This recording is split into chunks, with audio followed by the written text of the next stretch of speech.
Boa noite.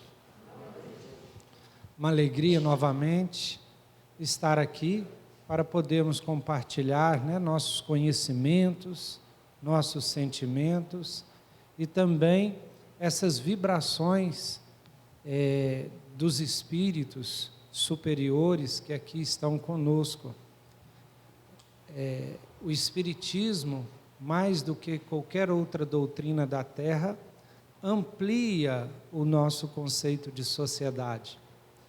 A nossa sociedade não é apenas a sociedade visível dos homens materiais, mas é também a sociedade, ou faz parte da sociedade, os homens invisíveis, que são aqueles que estão aqui conosco, mas que por uma limitação da matéria, própria da matéria, nós não percebemos, mas estão aqui relacionando conosco, nos intuindo para o bem e para o mal, nos auxiliando ou não, e nos ajudando nessa trajetória divina que cada um de nós está percorrendo naquele momento próprio, individual da sua história, em direção à perfeição, em direção ao Criador.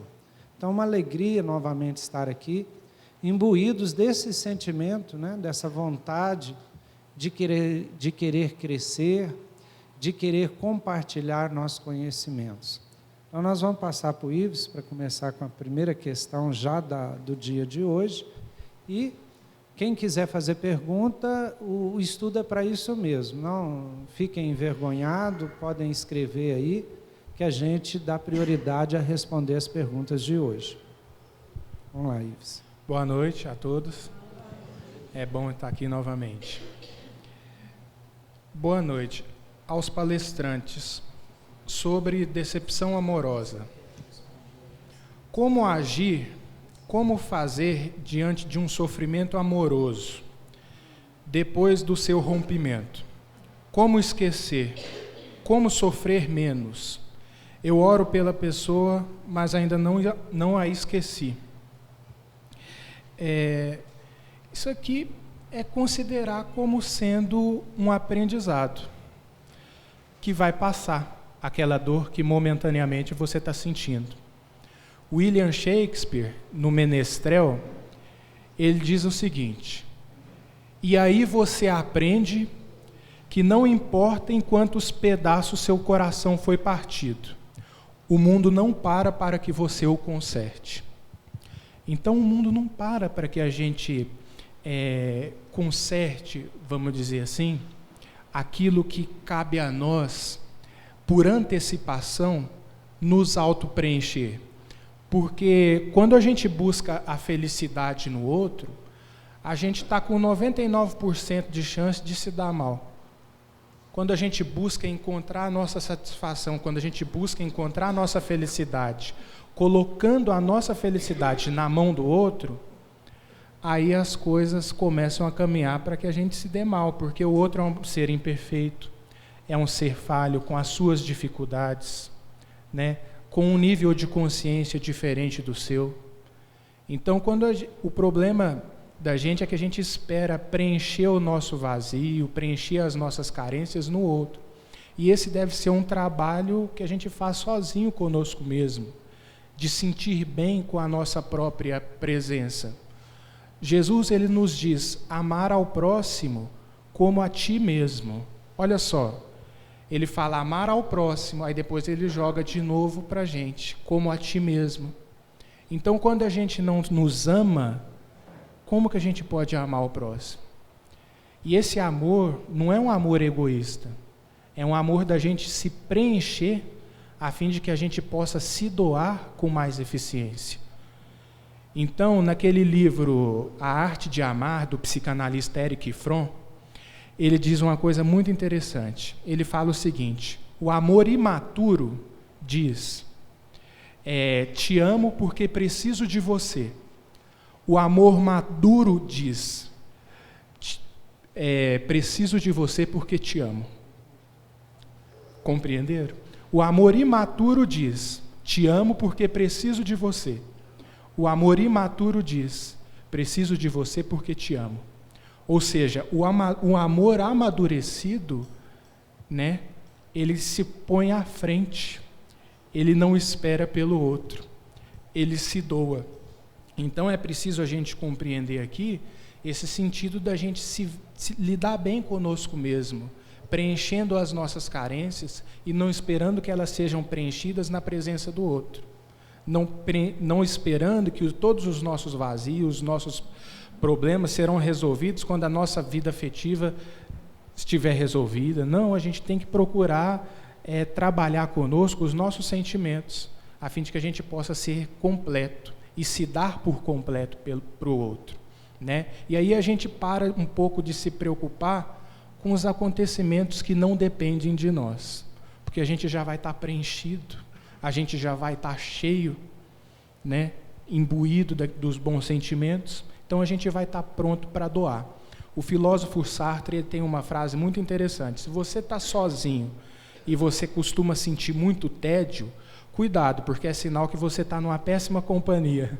Então, assim, é preciso a gente lidar bem conosco mesmo, se sentir bem na nossa própria presença, a fim de que nos nossos relacionamentos a gente possa desenvolver os sentimentos com mais maturidade. Então, se por hora você sofre, tenha como um aprendizado que te deixou uma experiência para se conduzir diferente numa outra experiência. Pessoal, boa noite. Prazer para a gente estar aqui. Eu vou responder essa primeira pergunta aqui, eu acho que o Vives acabou de responder ela, a gente só vai dar um toque. A pessoa fez 3 perguntas numa só, né, que o pessoal está ficando esperto.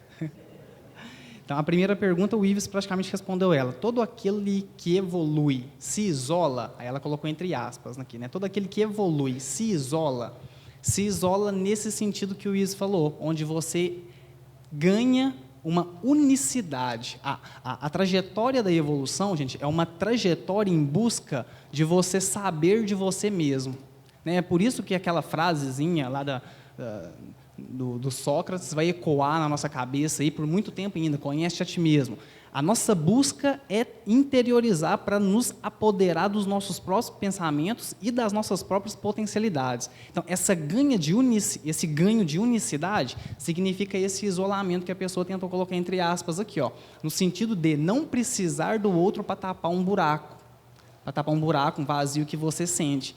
Né? A Judith Viors, que também é uma psicanalista, ela escreveu um livro chamado Perdas Necessárias, e onde ela fala exatamente isso que os outros filósofos falou, já de uma forma diferente. Ela dizia assim, olha, a cada ganho de maturidade corresponde à perda de um amparo. Ou seja, a cada ganho de maturidade corresponde que você perde um amparo. Muitas vezes a gente não gosta e a gente não quer amadurecer justamente porque a gente gosta de ficar escorado no outro. No fundo, todos nós temos ganhos secundários em ficar escorados uns nos outros, e por isso a gente não quer amadurecer. Só que quando você vai aprendendo as coisas, você vai aprendendo a se virar sozinho, então você vai perdendo essas pessoas que vão te colocando nas mãos, né, e não deixando que você viva a sua liberdade, vamos dizer assim. Só nesse sentido que a gente pode entender esse isolamento aqui. Porque no outro sentido mais literal, é totalmente o contrário. É lógico que aquele que evolui não se isola. Pelo contrário, ele gosta da multidão.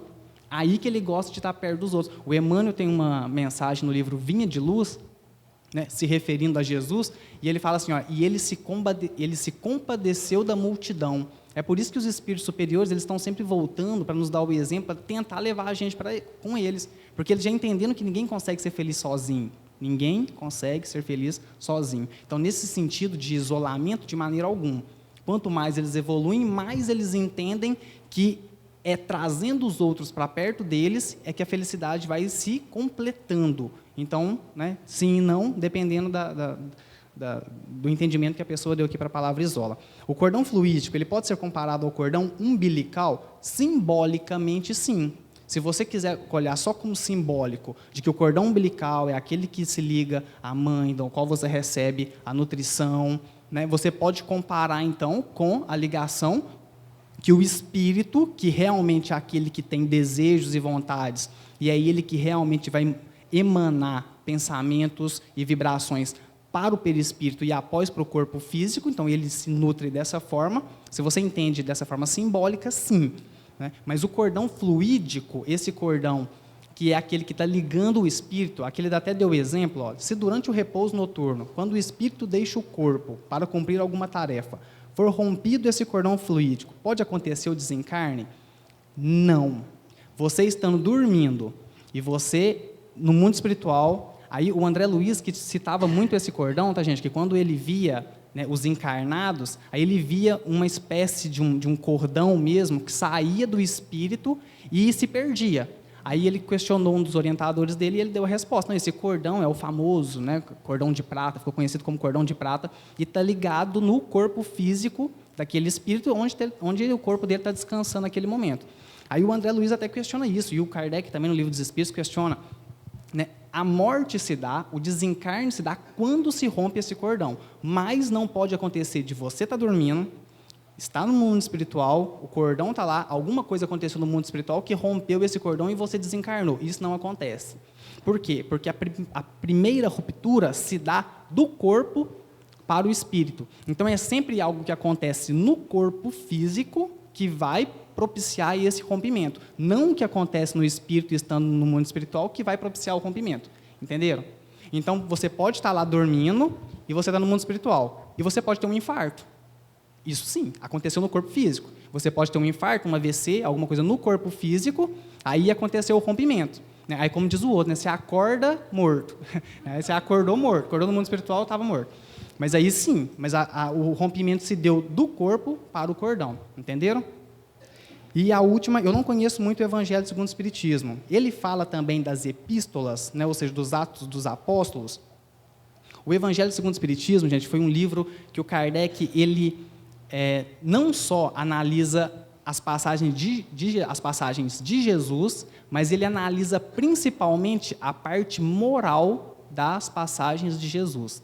Tá? Então, o Kardec, se você pegar o Livro dos Espíritos, né, a pessoa que perguntou, tenho certeza que vai começar a ler, porque é imperdível, não para quem só quer conhecer o Espiritismo, mas quem quer ter uma formação ético-moral, é imperdível, tem que ler. Na contracapa, o Kardec explica isso, que ele pega a parte moral dos ensinamentos, que é justamente onde não há tanta discussão assim. A gente pode discutir, igual na semana passada a gente discutiu, o corpo de Jesus é fluídico, não é? Veio de uma virgem, não veio? Essas coisas, no Evangelho segundo o Espiritismo, o Kardec nem passa perto, ele não discute isso. Porque aí você fala, não, isso é discussão estéril. Então, vamos pegar só a parte moral de Jesus. Ele não vai fazer uma análise das cartas, né, das cartas de Pedro, nem das cartas de Paulo, principalmente. Né, no Evangelho segundo o Espiritismo, ele não faz. Tá? Ele só faz das principais passagens de Jesus. Só uma correção, Tiago, a parte que você falou que está na contracapa, está no primeiro parágrafo da introdução do Evangelho segundo o Espiritismo. E Kardec pega toda a parte moral que ele acha interessante. Então, ele cita, que eu estou me lembrando de cor, né, uma obra grande, a Epístola de Paulo aos Coríntios, se não me engano, capítulo 13º, é onde Paulo fala do amor ágape, da caridade. Kardec cita lá, está lá. Os 10 mandamentos também, que é inclusive anterior, é do Antigo Testamento, Kardec utiliza também para confrontar ali com o novo mandamento, na capítulo, se não me engano, as 3 revelações. Então, Kardec utiliza de todos esses conhecimentos, tanto do Antigo quanto do Novo Testamento, para extrair a essência moral. Só né, dando mais uma explicação, ele utiliza tanto que também as falas de Paulo, as cartas, quem lê o livro Paulo e Estevão vai lembrar que Jesus aparece para Paulo em desdobramento, ele fala, olha, começa a escrever as cartas, que Estevão vai estar com você transmitindo o meu pensamento. Então, nas cartas de Paulo está o pensamento de Jesus, durante a obra, Kardec cita, mas nos capítulos ele só pega mesmo da parte moral de Jesus, ele faz pequenas citações, mas as explicações principais do capítulo são da parte moral de Jesus. Por esses dias, li uma mensagem psicografada de um rapaz que morreu na boate de Santa Maria. Na carta, ele fala sobre paquera no mundo espiritual, fala sobre festas e faculdade por lá. Isso procede? Pior é que procede, né? Ou melhor, né? Na verdade, essa foi uma das últimas revelações do Espiritismo, últimas assim, porque na codificação mesmo, essa revelação ela ficou um pouco assim na Revista Espírita, meio velada, porque ela é um pouco assustadora, né? Essa revelação que o mundo espiritual tem muita coisa parecida com o nosso mundo, porque a gente tinha uma visão assim meio utópica, né? Meio mágica do mundo espiritual. A gente talvez tinha aquela visão de anjinho, né? De um céu, de nuvens, ou alguma coisa assim, muito idealizada. E foi essa revelação veio principalmente, né? Já tinha antes, mas veio principalmente por André Luiz, quando ele começa a escrever uma série de livros que ficou conhecida como série Nosso Lar, porque Nosso Lar foi o primeiro. E houve, inclusive, grande rejeição no meio espírita. Muitos espíritas não acreditavam que aquilo tudo podia acontecer, né? Veículos que transportavam espíritos, cidades, o próprio Chico duvidou, né? Diz que teve que levar Chico lá para ele ver, em desdobramento, para ele também crer. Então é uma coisa assim, eu tenho que confessar para vocês que a primeira vez que eu li Nosso Lar também, eu não acreditei também não. Né? A gente tem um espírito muito cético. Eu só vinha começar a acreditar quando eu li o último livro da série, ou um dos últimos, que é a Evolução em Dois Mundos, né? Que a gente começou a pensar na possibilidade daquilo tudo existir. Então, mas não é difícil da gente, pela fé raciocinada que Kardec nos ensina, de conceber isso não. O mundo espiritual é formado por quem, essencialmente? Por nós, né? Aí nós vamos desencarnar e estamos lá. Será que nós não vamos ter as nossas paqueras do lado de lá? Né? Talvez não do jeito que é aqui, mas assim, essa afetividade, essa vontade de ficar junto, de dividir, né? De papear, né? Essa coisa vai existir, é normal do ser humano. Né? E aí não vai ter aqui festa? Festa, por exemplo, se a gente se reúne aqui, Natal, reúne a família e tem aquele convívio familiar, será que lá também não vai ter uma festa? Né? E de diversos tipos, de acordo com o quê? Com a evolução dos espíritos? Mais ou menos igual aqui, tem vários tipos de festas aqui, né? Lá também vai ter esses tipos de festa. E faculdade? Com certeza, se nós temos escolas aqui para a gente aprender, imagina as escolas de aprendizado que deve ter lá. Dizem que é tão bom que quando a gente merece, a gente durante o sono frequenta algumas escolas lá. Então, mesmo que seja assim, em primeiro momento difícil de acreditar, faculdade, festa, paqueras, e muita coisa que tem aqui, também continua tendo lá, em diversos níveis de evolução. Né? O mundo espiritual, a grande diferença do mundo espiritual para nós, o mundo encarnado, é que aqui está todo mundo junto, por força da matéria. Então, você tem desde espíritos, né, que nunca a gente poderia conviver, como um Jesus que esteve aqui junto com a gente, em um certo período, porque está lá na frente na evolução, né? E aí a gente cita um Chico Xavier, sem medo de errar, né? E vários outros, mas convive conosco também espíritos de uma dureza que é capaz de assassinar um irmão e não sentir remorso por isso, não ter ressentimentos com isso, né? Espíritos de tamanha brutalidade, crueldade, né? Que violenta o próximo sem sentir nada. Então, está todo mundo junto.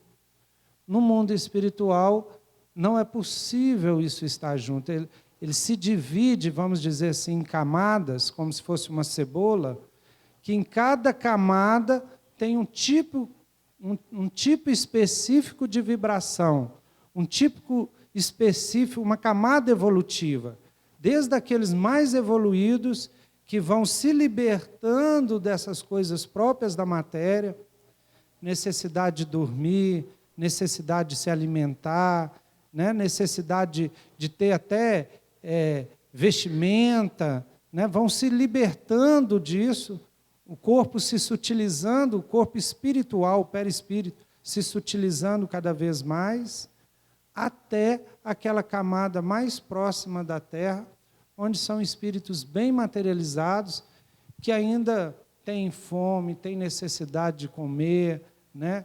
O instinto sexual é muito forte ainda, tem todas esses, vamos dizer assim, tendências materiais, eles levam com eles e não conseguem se desligar. Essa pergunta é endereçada a nós, então diz assim: Ives, boa noite e boa noite a todos. Como fazer para perdoarmos a nós mesmos? Como fazer para conseguirmos nos olhar no espelho e avaliarmos o que somos? Não consigo fazer esse exercício de me encarar.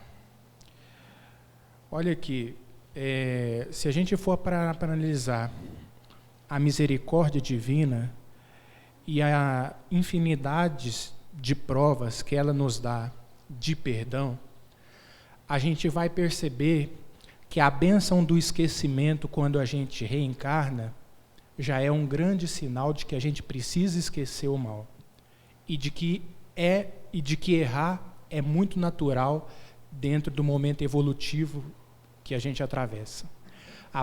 O próprio esquecimento do passado que a reencarnação proporciona nos dá uma prova muito grande sobre isso, da misericórdia divina. Sem auto-perdão, a humanidade não caminharia, porque todos nós, a gente precisa de perdão, a gente precisa de nos auto-perdoar, né? Porque a gente só vai poder se encarar e estudar as nossas imperfeições a partir do momento em que a gente fazer esse exercício de olhar para nós mesmos. Buda, o grande príncipe da Índia, Siddhartha Gautama, ele tem uma frase que diz o seguinte: você pode procurar a paz em qualquer lugar, mas você só encontrará na realidade da qual você está fugindo. Veja bem, a gente pode procurar a paz em qualquer lugar, mas a gente só vai encontrá-la na realidade da qual a gente está fugindo. Então, quando você não consegue se encarar, você está fugindo da sua realidade, que vai te proporcionar paz. E perdão, auto-perdão, significa autocura. Porque o monte de inconveniente que a falta de perdão nos conduz, pela consciência de culpa, que abre margem aí, o principal acesso à obsessão espiritual é o sentimento de culpa. Então a gente vai ver que a falta de auto-perdão vai desencadeando um monte de outras problemáticas. Então por que não se perdoar? Eu não estou dizendo aqui para que a nossa consciência se laceie, para que a gente afrouxe a consciência e diga assim: estou errando, é assim mesmo, faz parte do momento evolutivo. E isso nos gere um desculpismo para persistir no erro. O que eu estou falando aqui é de um amadurecimento que o erro deve nos conduzir, e de um aprendizado também.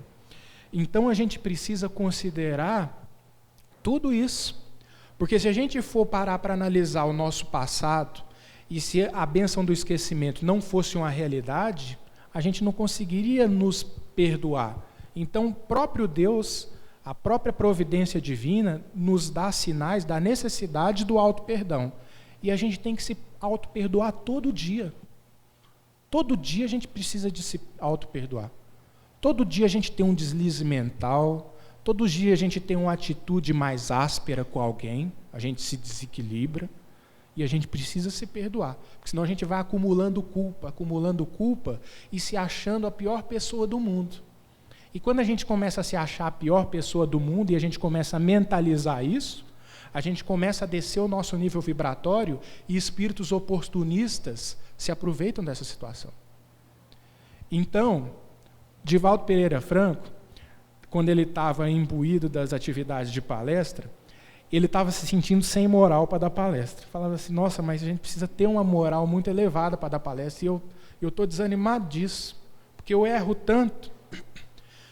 Joana de Anjos aparece para ele, meu filho, levanta e vamos perseguir nos trabalhos, porque só cai quem está andando. Cair é natural, mas levantar-se é um dever.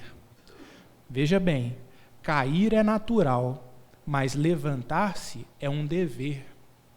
Então, a naturalidade da nossa queda, a gente vai perceber, todo mundo vai cair, todo mundo vai se equivocar. Agora, a gente tem o dever de levantar, sacudir a poeira e procurar fazer diferente. Eu não quero antecipar o que eu vou falar ali na palestra, mas eu vou falar um pouquinho de auto-perdão também. Mas é mais ou menos isso daí. Espero que tenha esclarecido. Se a gente for pensar no Divaldo, né, com receio de... Imagina nós em responder pergunta. Né? Então, a gente tem que ter essa humildade de saber que erramos, né, mas que buscamos cada vez melhorar mais. A questão do auto-perdão também, gente, é questão de treinamento. Treina com pequenas coisas. A gente acha que a gente tem que se perdoar, né, das coisas grandes que a gente fez de errado lá atrás. Nossa, será que eu matei? Será que eu roubei? Será que eu fiz isso, aquilo, outro? Não, a gente não tem que se preocupar com isso. Agora, a gente ainda não é capaz de tolerar. Começa perdoando pequenas coisas aqui. Um amigo que passou e não te viu, aí virou a cara, você acha assim, não vou virar a cara para ele também? Não, começa perdoando ele. Pequenas coisinhas. A esposa deixou uma toalha, né, na cama. Tá, agora eu vou lá e vou pegar a toalha, eu mesmo vou xingar ela, vou levar lá no varal, tranquilo. Começa treinando, é treinamento mesmo. Porque não existe trabalho dentro do cristianismo se não houver tanto perdão ao outro quanto o auto-perdão. Não existe. Paulo de Tarso, ele estava indo em Damasco para matar um camarada chamado Ananias, né? Se não me engano, Ananias. Ele estava vindo matar o Ananias, perseguição aos primeiros cristãos. Viu Jesus, viu a imagem, caiu do cavalo, teve uma transformação. Jesus virou para ele e falou assim, entra na cidade. Vai aparecer lá um rapaz que vai curar essa sua cegueira. Aí ele ficou numa hospedaria. Aí quem que Jesus chama para ir lá abrir os olhos dele? O rapaz que está vindo matar, Ananias. Aí Jesus aparece para Ananias, fala assim, Ananias, por acaso você conhece Paulo de Tarso? Aí o Ananias já arrepiou todo, né? Paulo, ainda Saulo, né? Você conhece Saulo? Aí o Ananias já arrepiou todo. Aquele que está querendo me matar? Lógico que eu conheço. Aí Jesus vira para ele e fala assim, pois é, rapaz, você está numa hospedaria ali e ele está cego ainda de entendimento, então eu quero que você vá lá. Aí o Ananias virou e falou assim, mestre, você está falando comigo mesmo? É verdade isso? Você quer que eu vou atrás da pessoa que queria me matar? Aí Jesus vira para ele e fala assim, sim, Ananias, você mesmo. Na hora que Ananias entra, que Paulo percebe que era ele, aí ele fala assim, gente, mas que doutrina é essa onde uma pessoa que eu estava perseguindo e que provavelmente já estaria morta nesse momento se eu não tivesse visto Jesus, ele próprio vem para restabelecer a minha visão. Já era tentando mostrar para ele o quê? Não existe trabalho de renovação sem perdão ao outro. Não existe trabalho sem auto-perdão. Então, a gente vamos treinando aos pouquinhos, uma hora a gente começa a fazer esse auto-perdão de coisas maiores, né, que a gente tenha feito. Boa noite. O Livro dos Espíritos, Evangelho e todas as obras, eu acho, dizem que as nossas mazelas e vicissitudes são resgates de débitos passados, sempre em função do nosso aprendizado e, consequentemente, a evolução. Correto, só vou fazer uma pequena alteração. Não é todas as nossas mazelas e vicissitudes que são resgates de vidas passadas, não, tá, gente? A gente acha que qualquer coisa que acontece aqui, foi alguma coisa que eu fiz numa vida anterior. Não. Os próprios Espíritos, no Livro dos Espíritos, falam que a grande maioria dos sofrimentos que nós passamos aqui são decorrentes do que nós fazemos nessa atual existência, tá? E não nas existências anteriores. Geralmente, o que a gente recebe das existências anteriores são questões maiores que necessitam desse auto-perdão. Mas esses pequenos sofrimentos que a gente passa aqui é decorrente dessa atual existência. Tá? Então, Deus permite que soframos para evoluir, já que não cai uma folha sem que Deus saiba. Por que Ele permite o sofrimento de uma alma, eu acho que é a alma irracional, de um cachorro, de um gato, etc. Veja bem, essa questão dos animais é interessante a gente falar, porque animal, gente, não sofre. Animal não sofre no sentido moral. Tá? Animal não espia. A gente vê um animal sofrendo e fala, nossa, né, que dó. E é lógico que isso também é para despertar a nossa ternura, para despertar o nosso afeto. E a gente acha que aquele animal está passando por uma dor moral. Tá? Na pergunta, se não me engano, 602, ou é as 598 ou a 602, que nessas perguntas eles falam sobre os animais.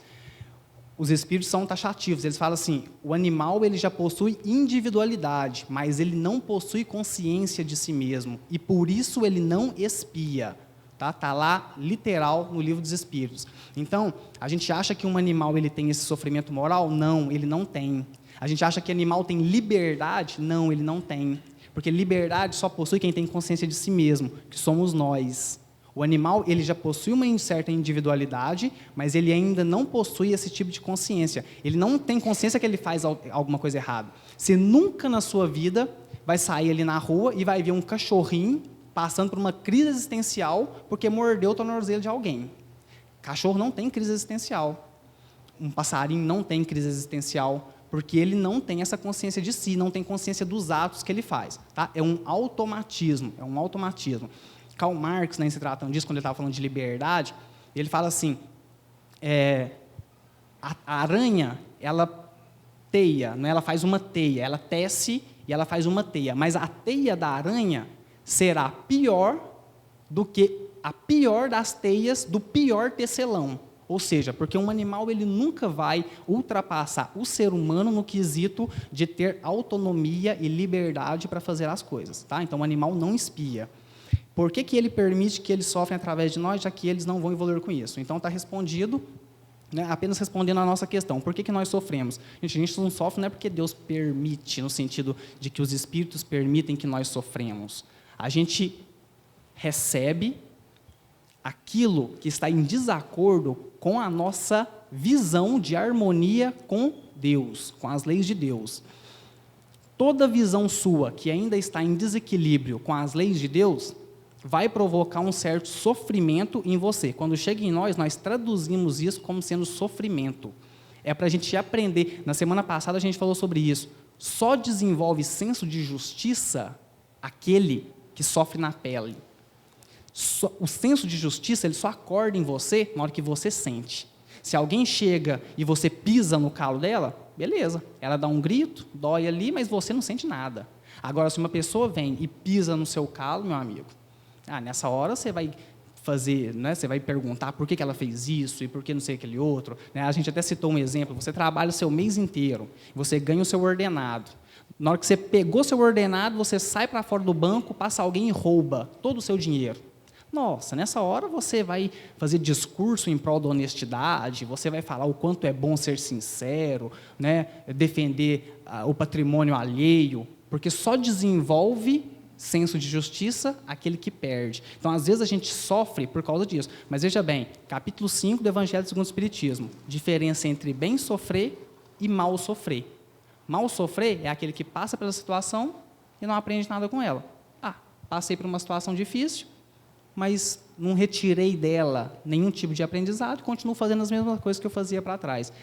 E o bem sofrer é quando você aprende. Então, só uma dica, você mal sofre qualquer tipo de sofrimento, você mal sofre quando você coloca na sua dor um desses 4 componentes, culpa, raiva, mágoa ou medo, por qualquer situação que você esteja passando, se você colocar um desses 4 componentes na sua dor, é porque você ainda está mal sofrendo. Né? Você ainda não aprendeu a tirar todo o aprendizado que aquela situação está querendo passar para você. É para isso que a gente tem que passar por elas. Só uma colocação aqui, Tiago, se você permite. Na questão dos animais, o Tiago falou que os animais não sofrem porque não têm consciência de si, né, Tiago? Consciência moral. Mas os animais sentem dor. E aí a gente precisa diferenciar aí dor de sofrimento. Então não é porque o animal não sofre que a gente pode fazer o animal sofrer, tá certo? A gente tem que compreender isso. Então, o animal não sofre, eu vou chutar o cachorro.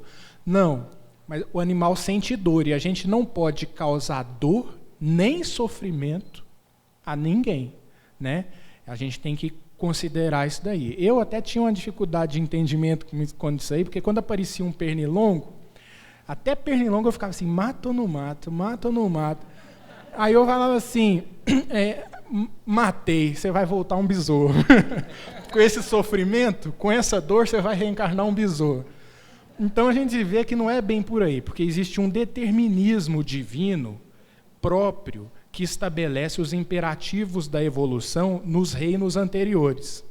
Como a gente já tem consciência de si, e isso obedece ao livre-arbítrio, isso quer dizer livre-arbítrio também, a gente pode, vamos dizer assim, extrair aprendizados do sofrimento que nos conduz à evolução. Mas nas etapas anteriores da evolução, como não existe sofrimento, só existe a dor, né? Então as coisas acontecem de uma maneira diferente. Também dando um pitaco, né? Ela fala aí que o animal não evolui com a dor. Mas Emmanuel, no livro O Consolador, é perguntado sobre isso e ele fala da necessidade dos animais de passar pela multiplicidade de experiências. Então, a gente não sabe, mas, de alguma forma, o princípio inteligente que está ali, que passa por um câncer, que passa por diversas dificuldades próprias da matéria, naquele estágio evolutivo, a lei automática da evolução, de alguma forma, está trabalhando naquele princípio inteligente para ele evoluir também. Então, a gente não tem ainda a mensuração de como é que todas essas experiências que os animais passam, do pernilongo esmagado pelo Ives, a um bicho de estimação que sofre um câncer, que sofre um problema, o tanto que isso está sendo significativo no processo evolutivo daquele princípio inteligente. Então, Emmanuel nos dá esse alerta, né, da necessidade da multiplicidade de experiências na matéria, no reino físico. Quer completar mais? Vou complementar. Não, porque agora eu entendi. Não, agora que eu entendi uma pergunta dela aqui, que, por exemplo, um animal que tem um câncer, por exemplo, a gente sabe que tem, pelo que ela quis dizer de sofrer, de espiar, é se ele estava espiando algo que ele talvez tenha feito numa existência anterior. Por isso que a gente reafirma a questão de que animal não tem expiação. A questão de animais, eu estava conversando, não está aqui, a questão de um animal, ele passa por um câncer, gente, ou uma mutação genética, às vezes ele aparece, é questão de apuramento, é onde ele vai apurando a distribuição e ativação dos genes dele, tá? Expressão gênica apenas. Aqui é puramente material. Então, a gente vai treinando nos reinos inferiores, então, às vezes aparece um câncer num cachorro, num animal, é uma mutação apenas material, tá? Não tem nada a ver com a questão de expiação do que ele tenha feito, porque realmente é isso aí, não tem, né? Mas é questão de treinamento. Acabou, não tem mais. Tá? Vamos passar para outro assunto. Acerca do divórcio. Mudou de assunto. Quer dizer sobre o rompimento da sociedade conjugal, tendo em vista o resgate espiritual planejado antes da reencarnação, pois sinto que já cumpri esse resgate e a manutenção do casamento é invariável, irrefutável, inviável. A manutenção do casamento é inviável. Bom, vamos lá, né? É uma pergunta complexa também, porque tem muita tradição ou cultura errada nessa questão do casamento. E eu acho que inicia-se na nossa cultura judaica cristã por uma interpretação errada das palavras do Cristo. Quando Cristo falou assim: aquilo que Deus uniu, o homem não pode separar. E tomou-se isso como indissolubilidade do casamento, ou seja, não pode haver divórcio. Só que o que o mestre quis dizer é o contrário. Ele falou aqui, aquilo que Deus uniu, o homem não pode separar. Ou seja, o que está unido pelo amor, pelo sentimento, pela essência, o homem não vai conseguir, com o seu desconhecimento, a sua pequenez, separar. Agora, aquilo que não está unido pela essência, pelo amor, pelo sentimento, por Deus, separado já está. Não precisa do homem separar, porque essencialmente já está separado. Então, houve principalmente aí essa questão, né? Há pouco tempo agora que, inclusive, a legislação tem sido mais flexível nisso. O que os espíritos dizem para nós sobre o divórcio? Primeiro, lá na codificação, né? Eles falam da importância da família, do casamento, da união, mas depois eles falam que a indissolubilidade do casamento é contrária às leis naturais. Por quê? Quando houver necessidade, tem que haver o divórcio. Quando que é essa necessidade?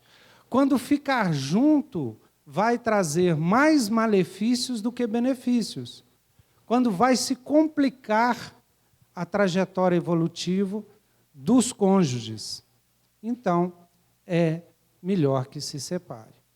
Depois, isso também é consubstanciado pelas orientações dos espíritos através das obras subsidiárias. Emmanuel, por exemplo. Ele fala sempre, ele sempre defende o casamento e depois ele fala assim, olha, quando acaba um casamento é como se fosse um comboio que descarrilhou. Por que ele fala isso? Porque quando a gente assume um compromisso conjugal, não é um compromisso para um mês, um ano ou 10 anos. É um compromisso para a vida. Quando a gente casa, pelo menos antigamente, né? Hoje não sei se está tanto assim, mas a gente casava para a vida toda. Então, se isso interrompia antes, é porque alguma coisa de muito errada deu. Por isso que é um descarrilhar de uma proposta. E aí vem aquela ideia, que é verdadeira, que o casamento é programado antes da vida. Mas aí é porque nós temos uma ideia muito errônea dessa programação espiritual. Porque a gente imagina que o projeto de vida é um projeto de um engenheiro, igual os nossos engenheiros aqui, que projetam um prédio, o prédio sai igual ao projeto.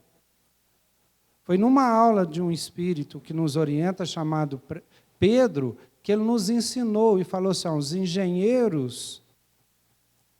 engenheiros espirituais que projetam vidas, não são engenheiros determinísticos.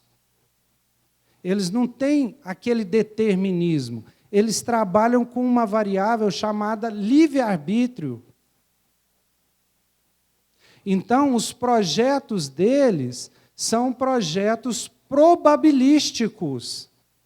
O que significa isso? Que o projeto da vida é como se fosse uma árvore. Vocês já viram o tanto de galhos que tem uma árvore? E o tanto de ramificações que chegam até uma folha? Então, o projeto de vida nosso é como se fosse uma árvore. Imagine uma árvore desenhada no papel. E aí, de acordo com as nossas decisões, tem um galho que chega naquela folha mais alta da árvore. É quando a gente toma todas as decisões corretas e naquela vida a gente avança mais. Mas pode ser que em algum momento eu tomo uma decisão que não é a melhor e a minha vida desvia um pouco e vai dar em outra parte do projeto. Então, o projeto é probabilístico, ele depende da nossa decisão a cada momento. Se não fosse assim, onde estaria o nosso livre-arbítrio? Então, tenha certeza que no projeto espiritual da sua vida, tem lá o casamento, tem lá a possibilidade de divórcio, tem lá um tanto de possibilidades que vai depender do seu livre-arbítrio. Se assim não fosse, não teria nós o livre-arbítrio de decidir a todo momento na nossa vida. Não seria projeto de vida, seria destino. E destino a gente sabe que não existe, né? Chegou uma aí, responder rapidinho, Ives, que estamos lá, 3 minutos. Tá, 3 minutos. Eu vou sintetizar aqui, coisa que para mim é sempre muito difícil. Boa noite. Já observei que quando alguém está sendo benzido, começa a bocejar e às vezes até lacrimejar os olhos. Já aconteceu vezes de eu chegar no centro espírita e mesmo sem sono, de repente começar a bocejar. Esses bocejos significam algo? Significam sim. O Ernesto Bozano, que é um pensador espírita, que desenvolveu muito a parte científica da doutrina espírita, no campo do psiquismo humano, ele no livro Pensamento e Vontade, ele fala que as impressões que são emanadas pelos nossos pensamentos são impressões reais, né, que a gente sente no físico como impressões reais. Então, tanto na benzedura que você vai ter no momento que você procura alguém para te benzer, ou quando você toma a hóstia na Igreja Católica, ou quando você recebe o passe no centro espírita, você vai receber as impressões daquele pensamento positivo direcionado a você, né? E uns vão sentir arrepios, outros vão bocejar, outros lacrimejar, porque a gente está sentindo aquelas energias, a gente está captando aquelas energias salutares que se manifestam até mesmo no físico, de certa forma. Tem um episódio rápido, que eu acho que até vocês já conhecem da vida do Chico, que ele estava atrasado para chegar no Ministério da Fazenda, como que é? Aquele Chico trabalhava? Na Fazenda Modelo.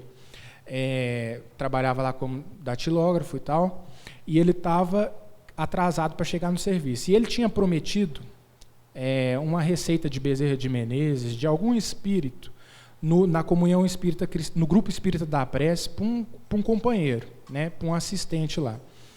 E aí o rapaz, o fulano, estava esperando ele no caminho, para interceptar o Chico ali, porque o tempo dele era muito escasso.